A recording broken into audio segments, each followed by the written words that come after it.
Welcome back, welcome back, welcome back. Today we have another stream. It's Wednesday, April 10th, 2024. And today I really just kind of want to do a quick check-in. So I'm gonna respect everybody's time today. We're not gonna go for an hour and a half or 2 or 3 hours.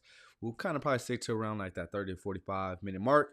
But with that being said, we did have some action today. Not so much in price. We had a little volatility this morning where Bitcoin did go down a little bit. And the alts kind of got smacked a little bit. Not gonna lie, as I was kind of watching it this morning, but a lot of things kind of came back to a good neutral. Bitcoin was actually very resilient today because right now, if we want to look at it, it's actually back above 70K. There's many things that tells me, and I'll get into that. But I think the biggest news as of today is the SEC. These imposters, these fake Spider-Men is what I'm calling them. These people, these actors, they're continuing to try to suppress something that they know they have no precedent for. So today they went ahead and sent a Wells notice to Uniswap, which is the largest DEX. I mean, Uniswap has done over $2 trillion with a T, $2 trillion of volume since 2018. This technology was revolutionary to be able to have some type of decentralized value exchange. And the fact that I haven't even gotten too deep into it. I'll probably be looking a little bit more into the details over the next week. But as you can see, they sent a Wells notice to Richard Hart. They've sued Coinbase. They've sued everybody in their mama. But these are legitimate things here. But once again, they continue to lose, right? They lost to Ripple already. So they're going to continue to rack up the L's in court because court is, they actually do the right thing in court. That's one thing that I have been appreciative of is these people who are in charge of making these decisions once things go to court. These judges have actually looked at the precedent, looked at what's supposed to be the law, and acted accordingly outside of what political agenda that, the SEC is being a part of. And I think that is what the issue is. We look at the Federal Reserve, we look at the SEC, and these are supposed to be non-political affiliated parts of government, but it's and Jay Powell says all the time, well, we have no view on this or that, but they're literally talking to these people every day. Like, they have to talk to the people in the Treasury. These people are known to lean on one side of the aisle or the other. So whenever they say that, hey, we are not biased, or they're not going to adhere to any political reasoning or any political type of jargon, that just verifies even more that they actually are.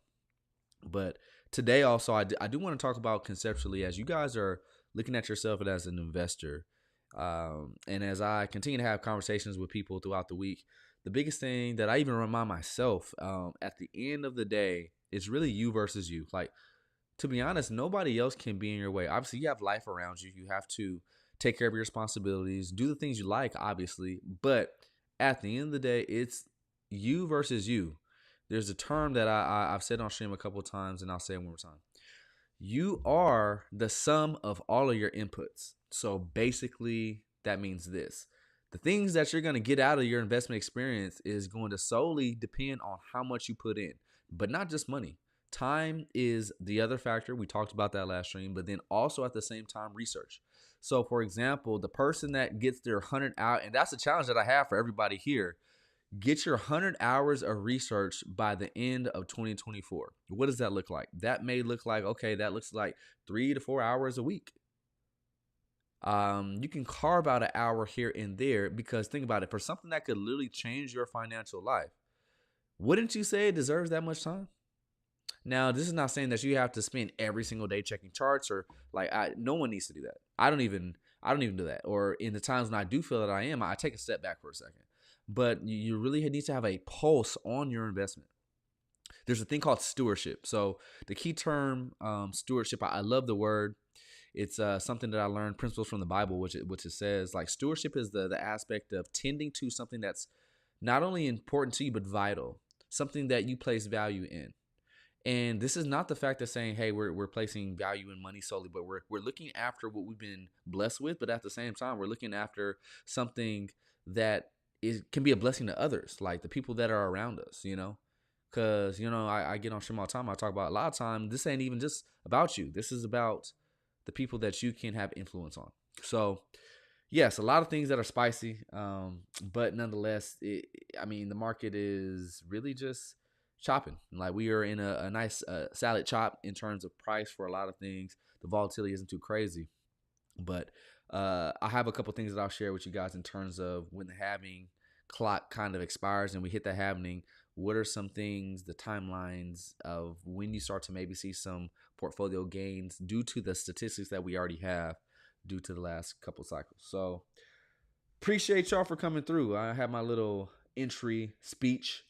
Yes, sir. Wade in the chat. The consistency pays off. That's all I have to say. I mean, it's pretty easy to see. Dan T, what's good? What's good? And who else we got? I love it. And I love the fact that it's just LFG every time. Like, large and in charge, you like, let's go. Let's go. It's time. So today, like I said, a quick little update on just a few things, and then we'll jump off. I have a video to show y'all. I'm not gonna lie. And the reason why I brought up this Spider-Man video, this is something I seen a minute ago. It could have many different meanings, but if you actually go watch the episode, this is an interesting episode, and I'm gonna just play I'm trying to not get a little copyright thing here, but I'm playing this little episode, and we'll jump in and check it out. So let's see what we got. Yeah, we got Spidey. All right, so let's see what this is talking about.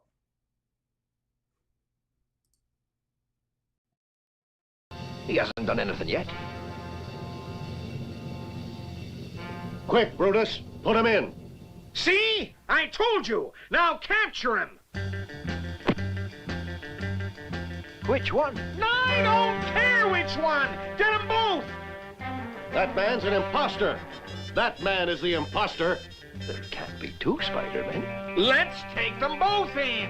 Hold on a second. We'll have a showdown to prove which of us is the real Spider-Man, and you can unmask the loser. That's fair enough. But no tricks. Duplicated my web power. Let's see if you've got the spider strength to go with it. Well, He's trying to get away. They're getting away! I told you they're working together!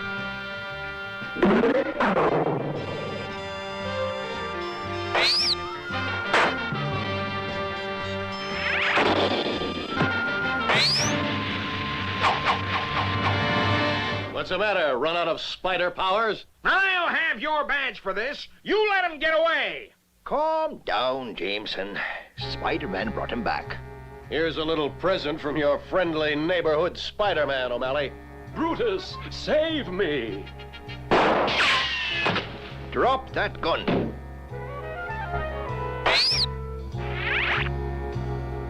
He got away! Spider-Man got away!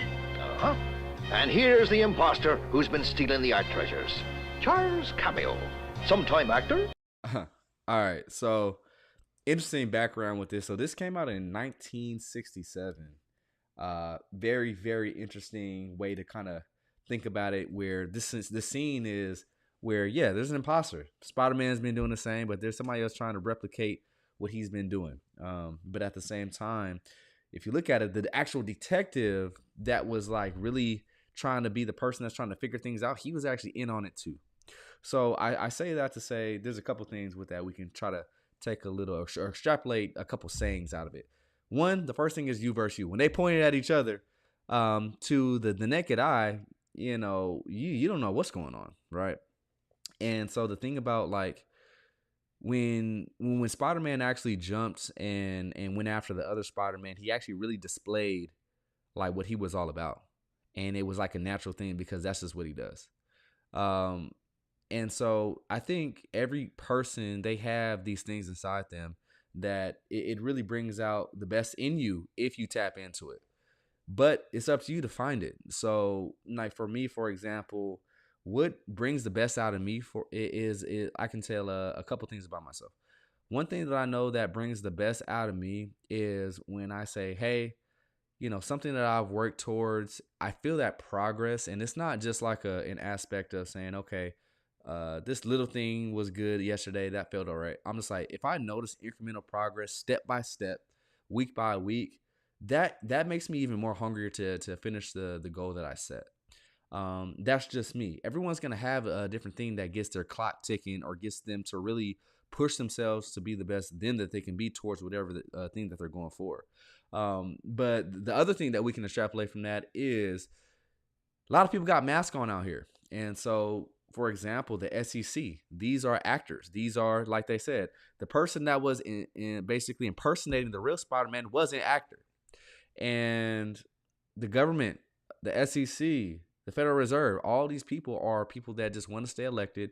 They have to act in certain ways. Think about it. And I say it all the time. They have to read a script just to answer simple questions that they knew they're going to get asked already. Like, nothing is genuine. And so just know that most things that you see out here in this world is a mask. It is not its real form. There's always something underlying underneath, and it's up to you to be able to interpret what it is and say, hey, does that fit for what you want to have in your life, or what you want your life to be basically surrounded by, or, cultivated in. So, watch out for the other Spider-Mans and let your true Spider-Man show. With that being said, I don't know if y'all noticed, but Spider-Man he's probably one of my top 2 superheroes by far. What's good? Who else we got in the chat? Yes. What up, Crypto Foo? All right. I wanted to open up and take a look at this here. So here what I have is the liquidation map. I think this is useful. It's helpful to kind of see, okay, how many people are leveraged long and how many people are leveraged short. This is something that we look at all the time in the Vaults of Crypto. But, here on YouTube, we can see that right now the current price of Bitcoin is sitting right about $70,500 on this side here. So this means that on the left side, we have a good amount of leverage, y'all, like a good amount of leverage. And then so basically the red line here is representing the cumulative long liquidation. And then this green side is the short. So really there's not too many shorts piled up above 71K. I mean, there's marginal amounts. We're talking anywhere in between 200 and 300 million collectively. But, on an average trading day for Bitcoin, that's not really that much. Bitcoin trades in the billions of dollars on a daily basis in volume.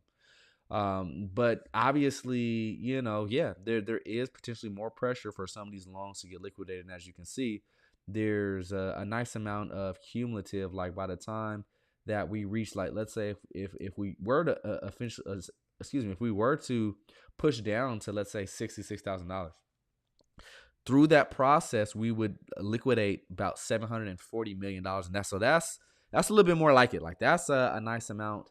And really what this shows is the rapidness. This is just saying this is added volatility to the spot buying. If we start to trickle down towards these prices, price will just go through those prices even faster.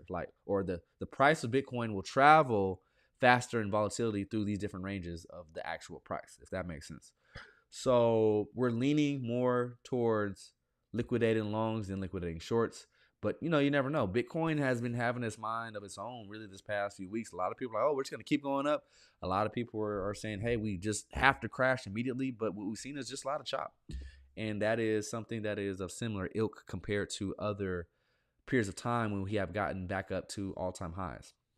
And obviously with the halving mixed in here, but really these ETFs and even these banks, like there's been some news that the actual banks are now starting to slowly, and we're talking small banks. I haven't seen any headlines, so like JP Morgan Chase or Bank of America, but some of these regional banks are actually accumulating Bitcoin, and we're talking about the hundreds of thousands to millions, and we're not talking hundreds of millions. We're talking about 3 or 4 million, which for them that's probably not very much in terms of their AUM, but it is something to make note of.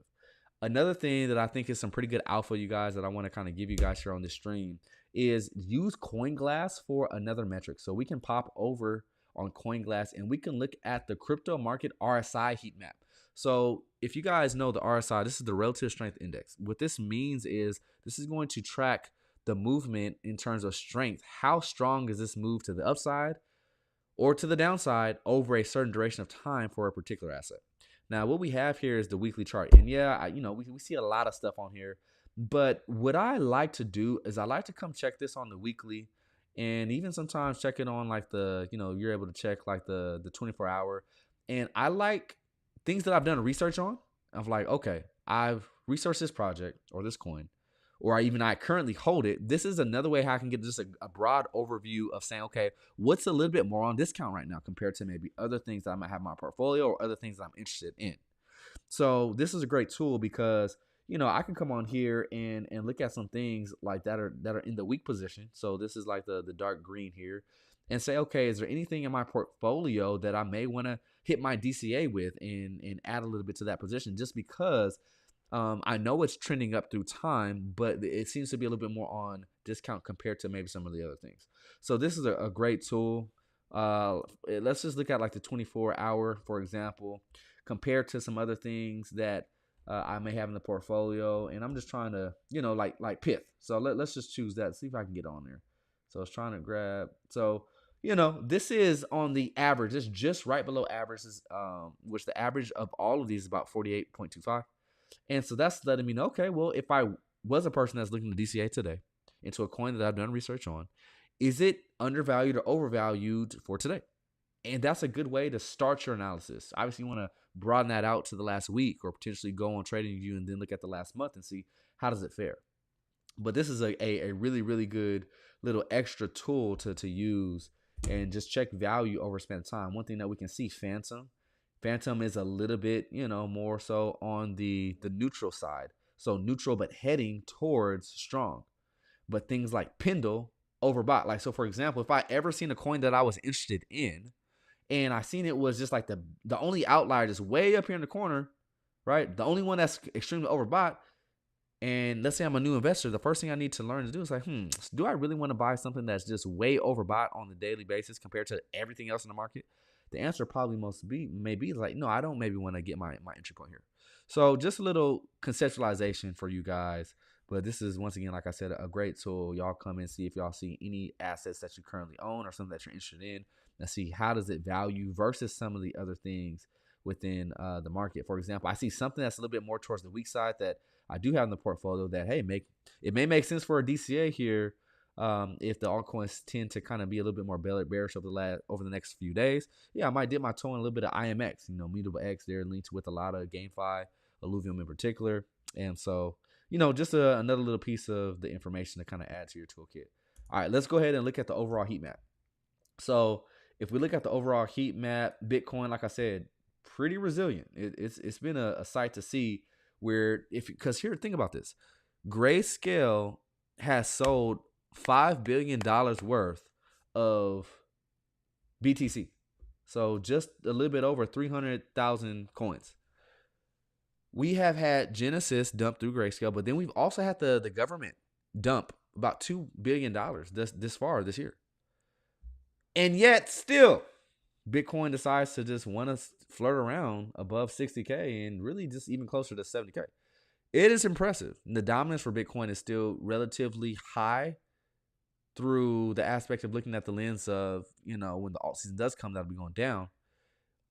But that is impressive. Now, Ethereum, it had a moment yesterday that I want to kind of pivot and talk about, where we seen it jump up to almost like 3,700, but Bitcoin was a little bit stagnant. Bitcoin was actually going down because there were some rumblings about, okay, BlackRock having meetings, and we're talking about Larry Fink in particular, having meetings in China, but not also that, some little rumblings about a little bit more confidence potentially. Somebody somewhere knows something about that Ethereum ETF.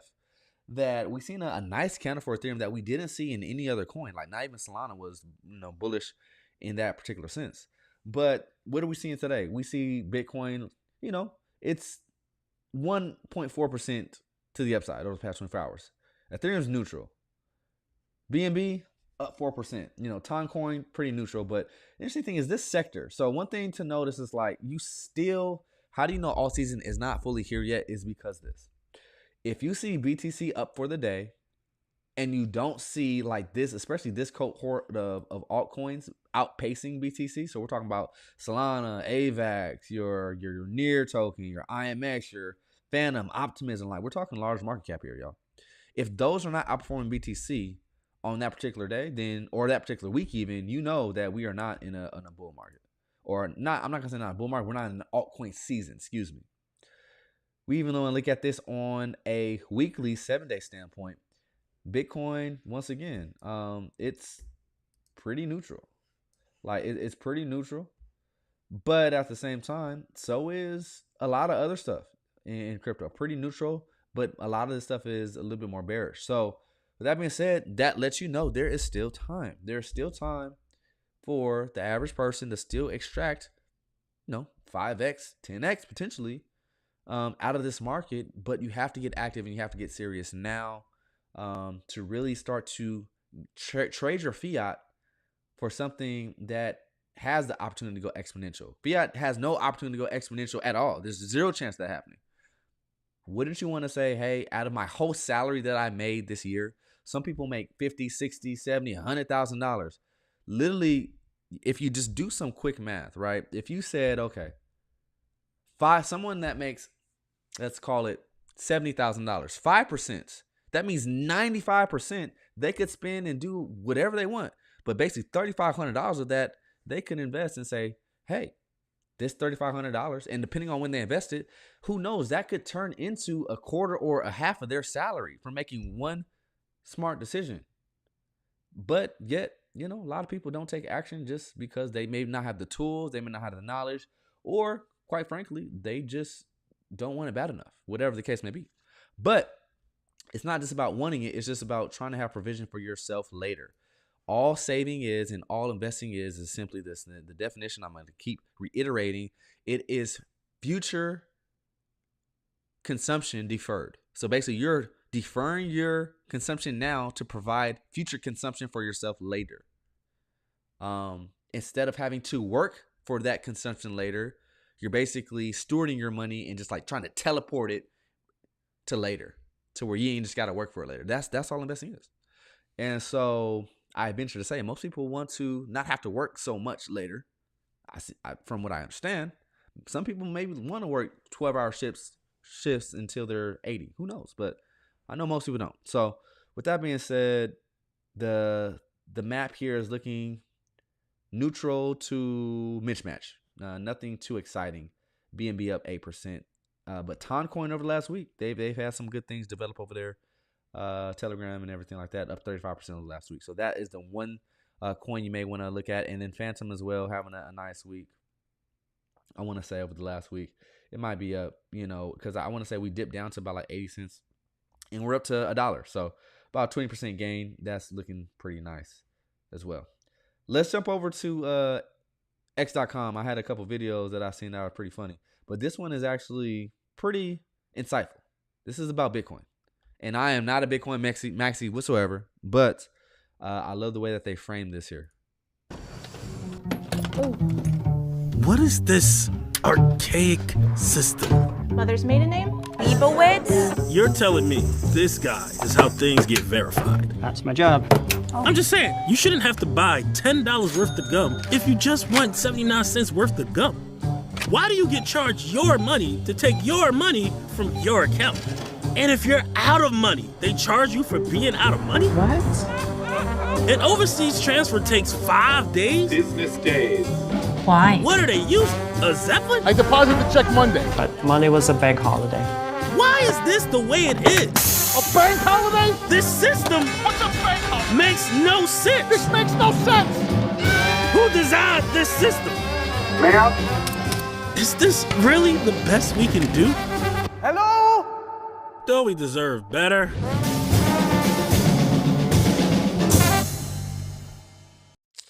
And yeah, crypto is here to save the day, y'all. Like the system that we're using, like for example, the one that resonates with me is, you're not able to transact when you want. Let's say you needed to have something sent somewhere and it may be a little bit larger sum, but it's like, oh, nope, bank holiday. Hey, but I need this to be over there like right now, whatever the case may be.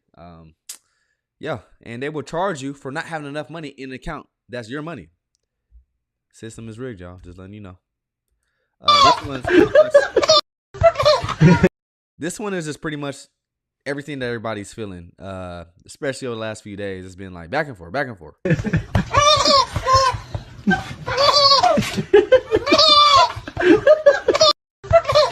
So basically, BTC going from 70K to 71 to 69 to 68 to 70, 68 to 71. It's like a little baby roller coaster. Not much volatility, but it's just fun to watch this back and forth. As people think, oh my gosh, like I don't know if y'all seen it, the PVD podcast, they're going to be having Peter Schiff. Gold is up like, matter of fact, let's look at this real quick. This is mind boggling to me. Gold is up what year to date? And the title was like gold is skyrocketing, Bitcoin crashing. And they're interviewing, I want to say Peter Schiff probably tomorrow. What is gold looking like? I mean, don't get me wrong, it's breaking out into all-time highs. Don't get me wrong, but at the same time, you gotta look just past today, right? So let's see. Put this on a weekly chart. All right. So if we go from the beginning of 2024, so January 1st.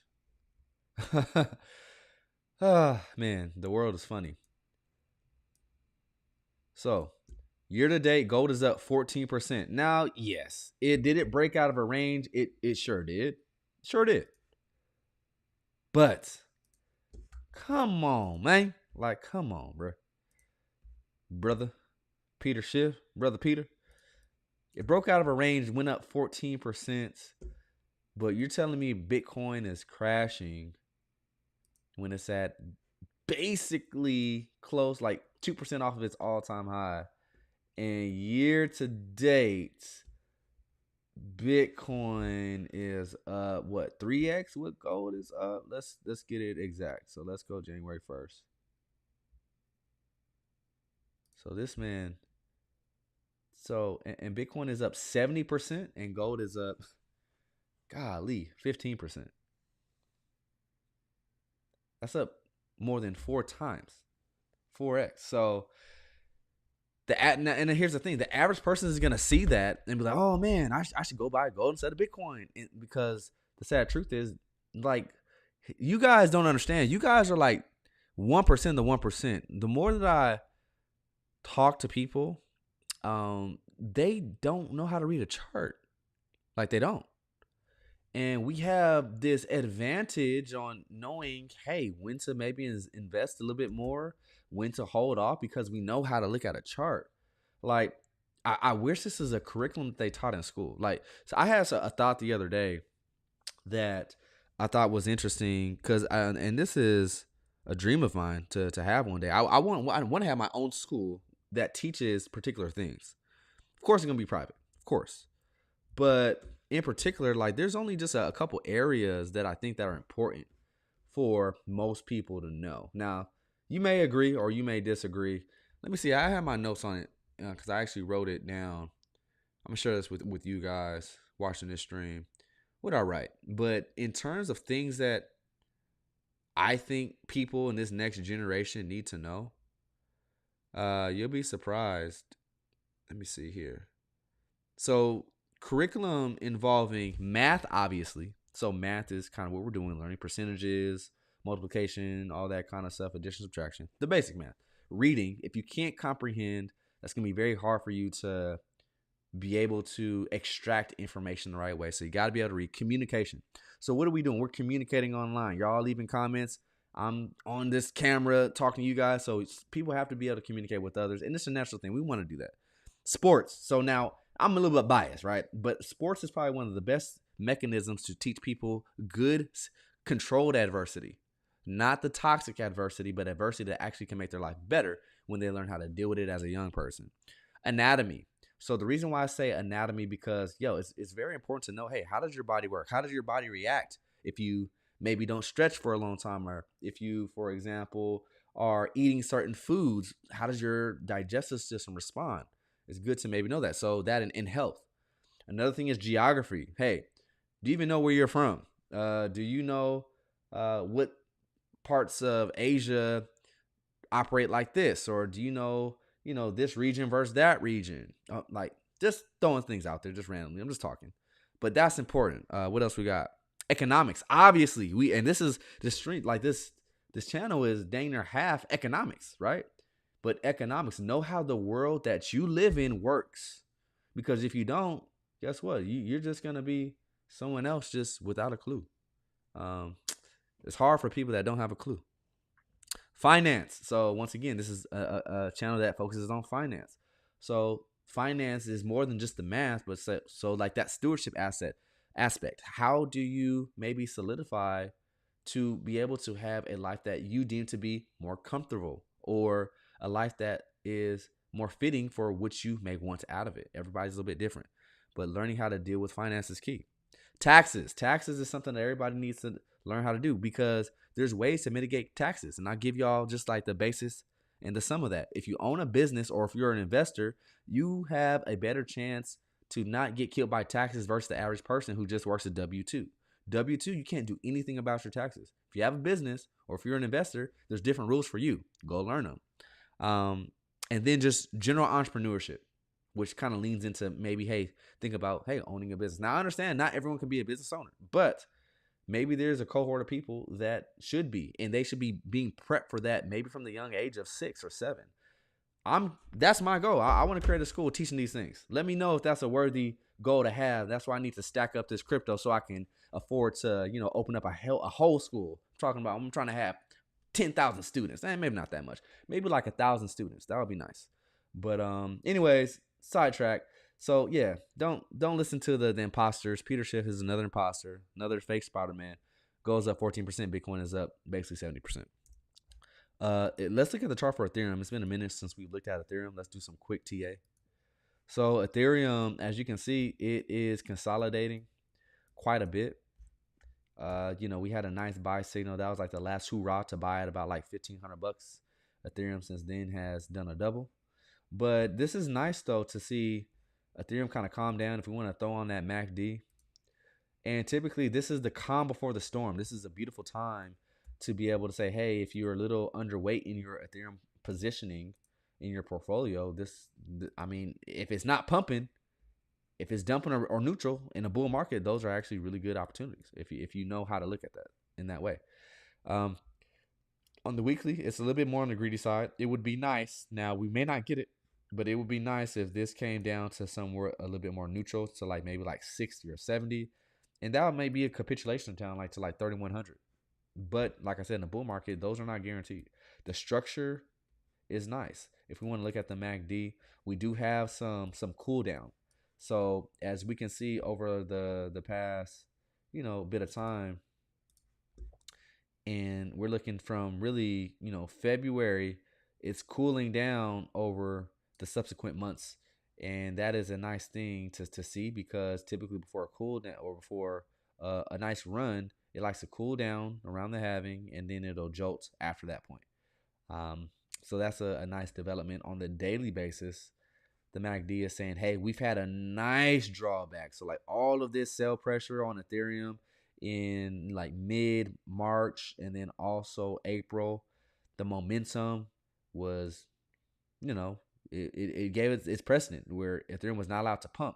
But what is positive about this is there was no serious price capitulation during this time period. Like if we want to look at vertical line here and vertical line here. So this little corridor, if we want to break that down in price, yes, we came down a little bit, but it was nothing serious, right? If you want to look in times where we have had, a lot of downwards momentum with the MACD. So for example, here, this period right here, we had more of a price, more of a price dip, right? But we know we've had a nice strong recovery. This was a dip, but that recovery really came through over like the past week for Ethereum.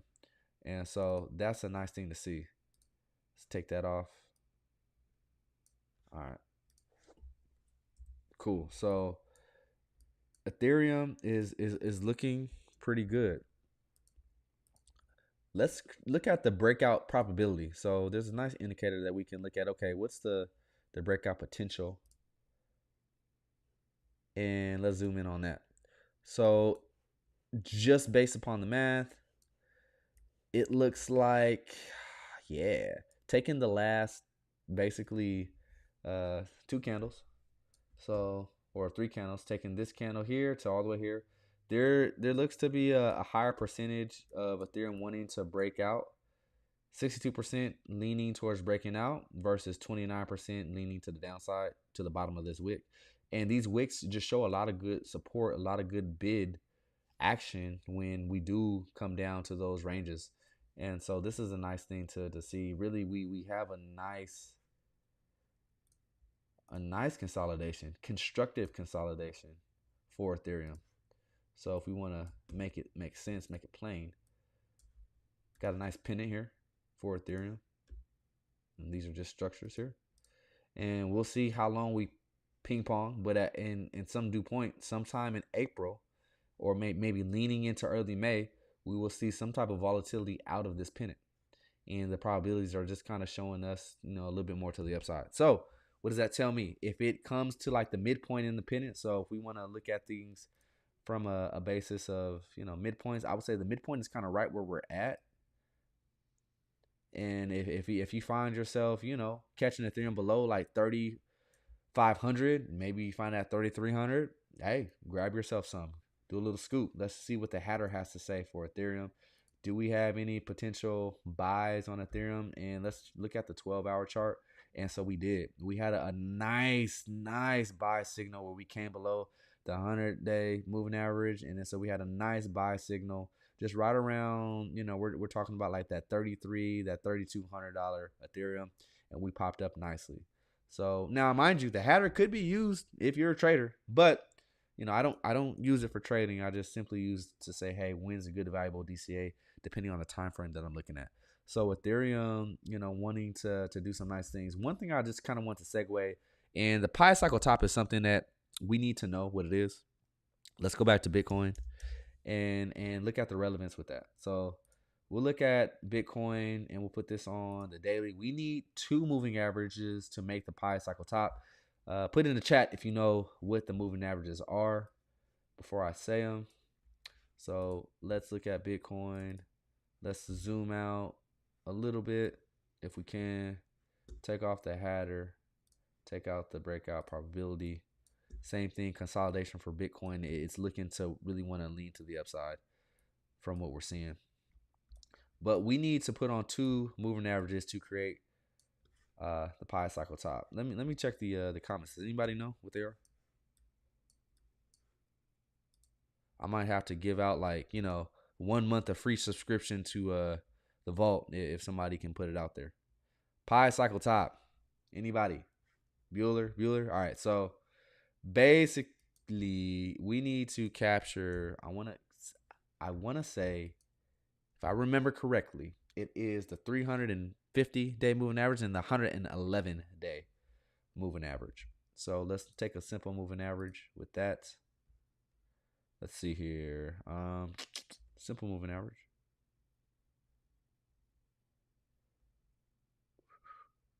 All right. Let's do one more.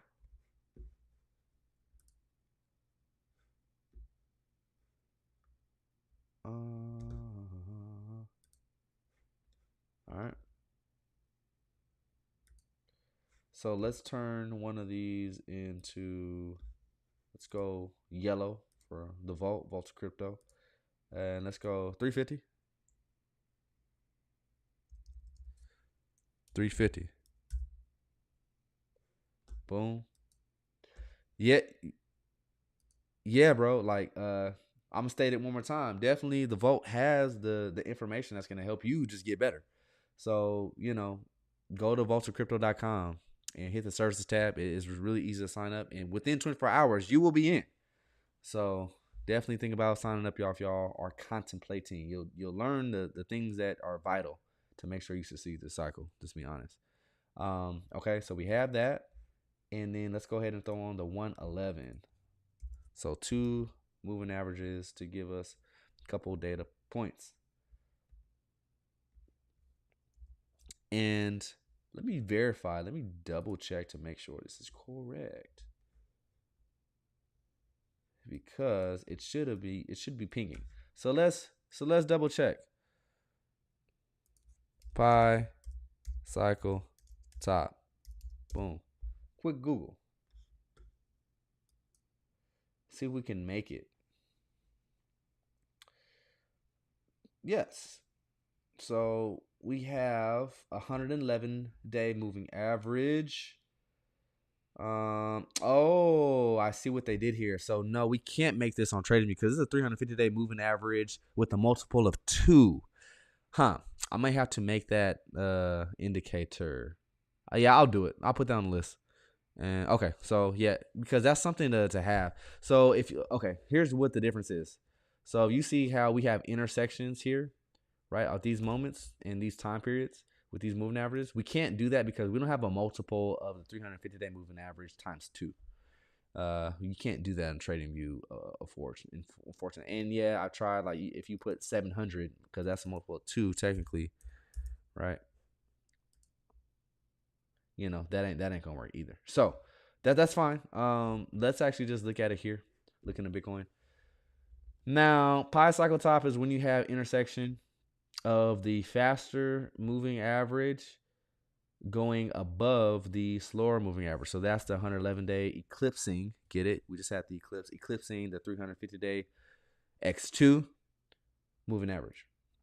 And so what do we find? We find that when you see these getting nice and tight, so for example, every top.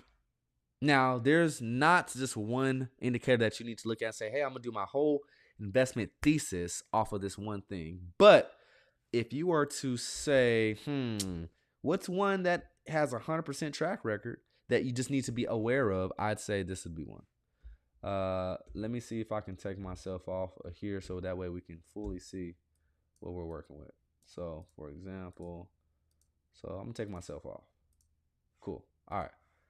So, pi cycle top, we see that when these moving averages get nice and close, this is letting us know there is an extreme heat warning, basically saying the whole market, Bitcoin especially, is way overvalued. And this is when the distribution happens the most, where long-term holders start to sell to new investors, new retail, new institutions, everybody just coming in for the first time, trying to get Bitcoin at large dollar amounts. And the price typically is at a high point as well. So this is something to make note of. Let's take a look at the last 2. Let me see. Let's redo that. Let's take a look at the last 2 pi cycle tops. Third time's a charm. One more time. Boom. Boom, boom. All right. Okay. So we travel back to 2018. And now, mind you, there's a period of time where you're going to see that they are very close. Like, this means, like, hey, they're close. Like, this is price being currently at that point in time, 2017, August, you're looking at a price of $4,000. And people are like, oh, man, potentially we might have that top pretty soon. But they did not intersect. And you can really see that didn't happen until you see this last jaunt to just straight up. That parabola really took shape, and then the parabola broke.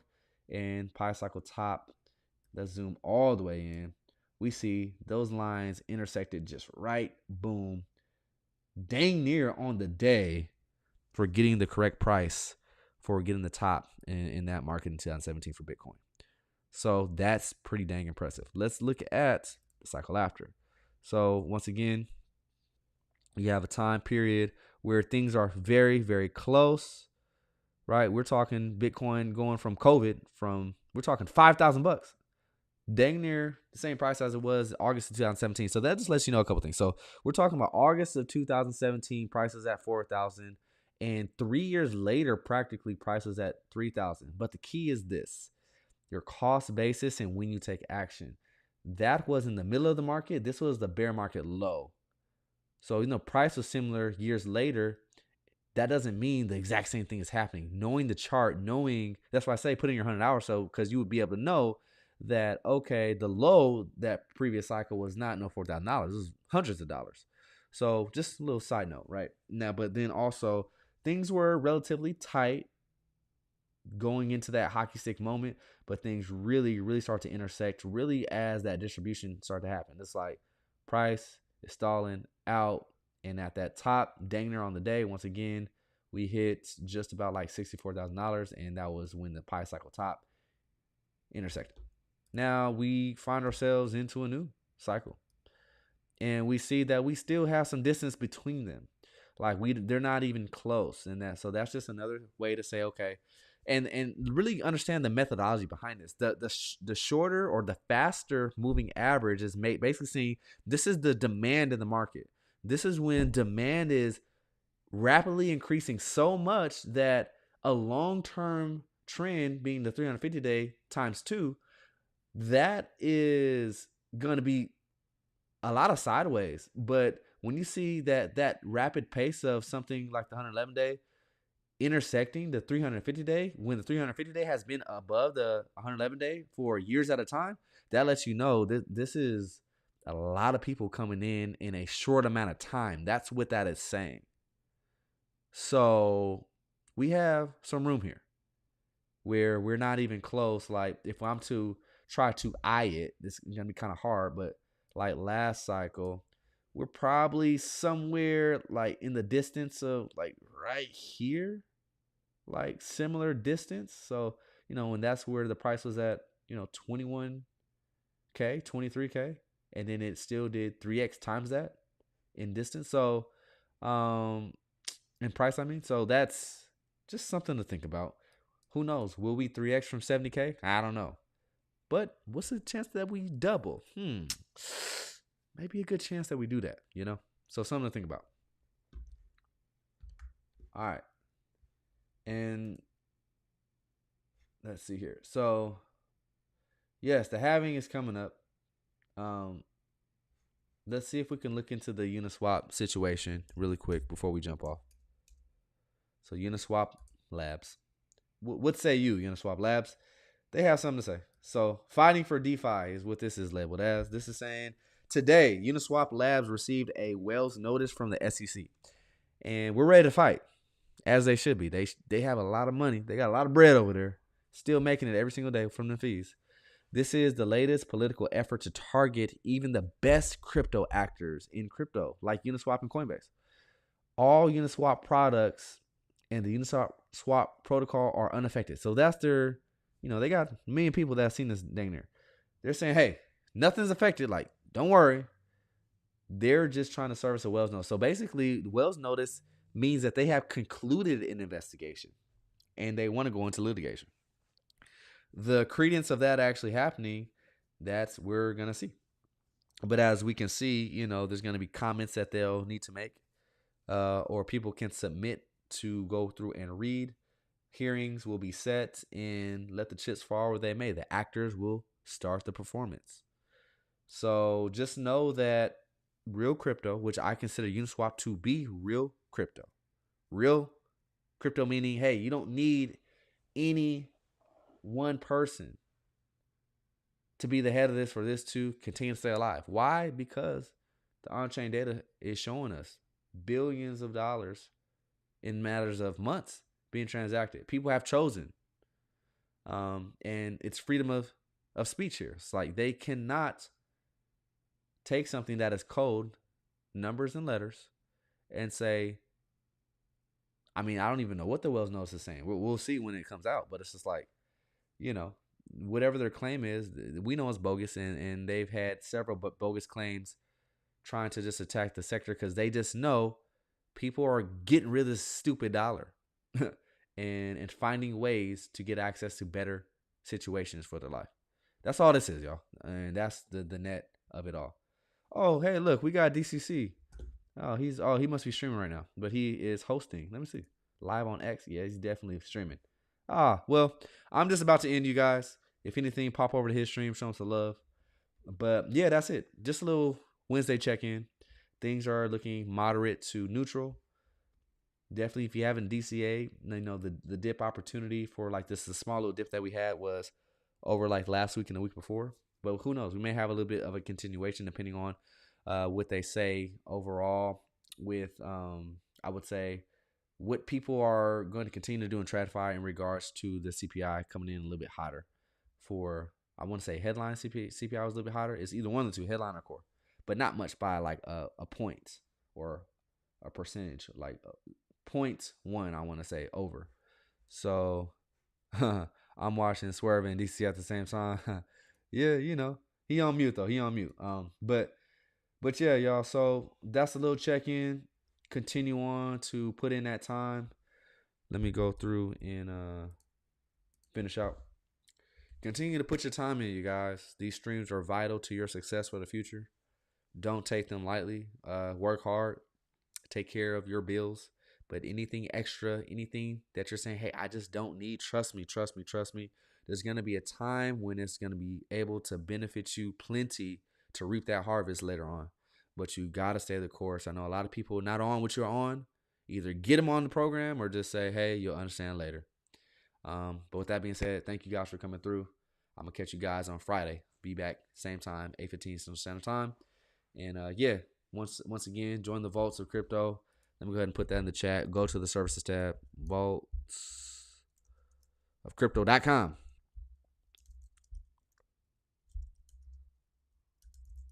Okay, fire.